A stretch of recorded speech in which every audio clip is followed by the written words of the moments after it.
Dahil sa popularidad ng kilalang comfort food na hamburger, marami-rami na rin mga negosyante ang sumusugal na pasukin ang negosyong nag-o-offer ng pagkain ito. Bagamat nagsusulputan na ang burger station sa Jensen, hindi naman nagkakapare-pareho sa lasa at presentasyon. Bawat burger resto may sari-sariling paandar at pambato. Healthy burger para sa mga health conscious, less fat, low calories. Meron ding pepperoni burger, Asian style, bacon burger, at mushroom burger. Lahat ng yan, panalo ang lasa. But wait, there's more. Paano kaya kung pagsama-samahin ang 5 recipe na yan sa iisang burger? Ang pinagpatong-patong na sarap, ipatitikim na. Tsak tatakamin ka ng Full House Burger ng The Outdoor Burger dito sa South Osmeña Avenue, Jensen. Ngayon, gagawin na natin yung pinagmamalaki naming Full House Burger. Una munang pinahira ni Gab ang ban ng mayonnaise. Sunod ay pinatong-patong ang kamatis, pepino, at fresh lettuce. At syempre, yung ating burger patty. Tapos yung homemade barbecue sauce. Saka nilagyan ng cheese, bacon, shrimp, mushroom, at special sauce. Ito na po yung pinagmamalaki naming bestseller Full House Burger ng Outdoor Burger. Ang palaban na burger recipe ito, 100% homemade. Yan ay para masiguro nilang ang lasa ng kanilang homestyle burger, orihinal at walang kapares. Sa food na ina-offer namin, consistent yung lasa, consistent yung quantity niya.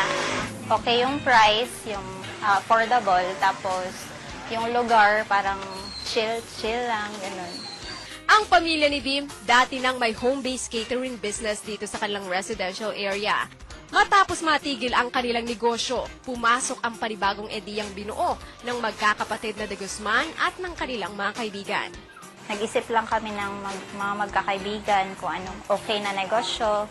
Tapos, mahilig kaming kumain, mahilig kaming tumambay. So, why not put up a burger station? Yun yung 6 ang nagmamay-ari ng burger station na ito at lahat may kanya-kanyang trabaho. Pero paano nga ba nila naipagsasabay? hinahati-hati namin yung mga task. May trabaho kami sa umaga, tapos yung sa gabi, bale, doon na kami hands-on. Tapos yung mother ko din po, yung nanay ko, siya talaga yung nagsusupervise sa lahat. Malaking tulong din sa mga nagnenegosyo habang nagtatrabaho full-time ang social media sa pag-market at pag-promote ng kanilang produkto.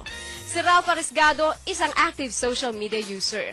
Ginagamit ang pagiging social media influencer para makatulong sa mga negosyanteng i-promote online ang kanilang produkto. Kasi ang mga tao ngayon, karugtong na nila is online na. Dumadayo sila sa mga bagong yung something unique sa kanila. Tsaka yung mga nakikita nila sa mga social media na Sa milyong-milyong Pinoy na active internet users, di may pagkakailang ang social media marketing is the next big thing para sa mga negosyante. Para sa mga batang entrepreneur, maliban sa dekalidad na produkto, tamang estratehiya sa pagnenegosyo at magandang serbisyo ang puhunan para sa isang masarap na kita. Wow! Ito na pala yung order natin. Ang dami. Ay, nako. Tingnan mo nga naman. Sa dami-dami ng mga kainan dito sa Jensen. Kagaya nito mga burger station na bigla na lang nagsusulputan, may kanya-kanya pa rin paandar. Tikman natin kung anong paandar ng burger station na ito na bagong-bago sa atin. Okay,